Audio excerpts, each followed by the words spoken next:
வணக்கம். இன்னைக்கு super star கிச்சன்ல ஆலிவ் தோசை எப்படி பண்றதுன்னு பார்ப்போம். இந்த தோசைக்கு உளுந்து தேவையில்லை, மாவு ஒரு பக்கம் மட்டும் வெந்தா போதும், திருப்பி போடணும்னு அவசியம் இல்லை. சூப்பர் டேஸ்டா இருக்கும். இந்த தோசைக்கு தக்காளி சட்னி, கார சட்னி அருமையா இருக்கும். வாங்க எப்படி பண்றதுன்னு பார்ப்போம். ஆலிவ் தோசை பண்றதுக்கு ஒரு பாத்திரத்துல 2 கப் பச்சரிசி இல்லாட்டினா sonamasoori அரிசி கூட எடுத்துக்கலாம். அப்புறம் அதுல 2 டேபிள் ஸ்பூன் அளவு வெந்தயம், 1 டேபிள் ஸ்பூன் அளவு ஆலிவ் விதைய போட்டு தண்ணியை ஊத்தி நல்லா 2-3 தடவை நல்லா கழுவி எடுத்துக்கணும்.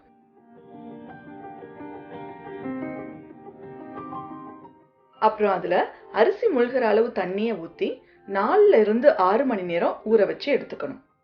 இப்போ நல்லா ஊறிடுச்சு. இதை ஒரு மிக்சர் ஜார்ல போட்டு கொஞ்சமா தண்ணியை ஊத்தி நைஸா அரைச்சு எடுத்துக்கணும்.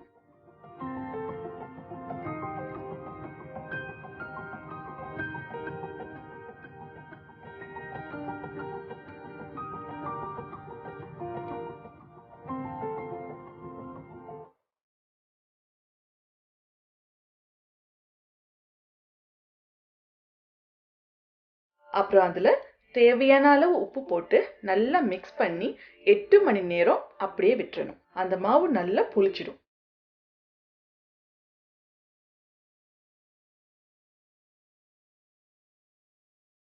இப்ப மாவு நல்லா புளிச்சிடுச்சு. இப்ப தோசை ஊத்த மாவு ரெடி ஆயிடுச்சு. மாவு திக்கா இருந்தா கொஞ்சம் தண்ணியை ஊத்தி மிக்ஸ் பண்ணிக்கலாம்.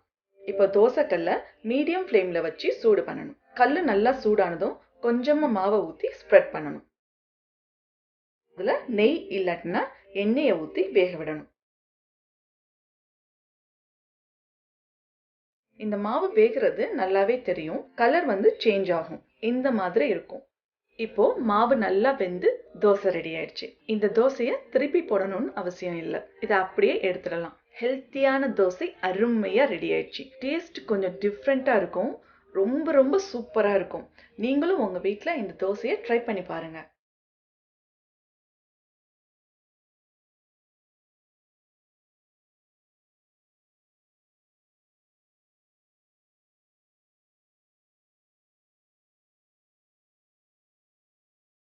நீங்களும் இந்த ரெசிபியை உங்க வீட்டில் ட்ரை பண்ணி பாருங்க. மறக்காம சூப்பர் ஸ்டார் கிச்சனை சப்ஸ்கிரைப் பண்ணிக்கோங்க. பக்கத்துல இருக்கிற பெல் பட்டனையும் பிரஸ் பண்ணிக்கோங்க. அப்பதான் நான் அப்லோட் பண்ற வீடியோஸை மிஸ் பண்ணாம நீங்க அடுத்தடுத்து பார்க்க முடியும். உங்களுக்கு இந்த வீடியோ பிடிச்சிருந்ததுன்னா லைக் பண்ணுங்க, கமெண்ட் பண்ணுங்க, ஷேர் பண்ணுங்க. நன்றி.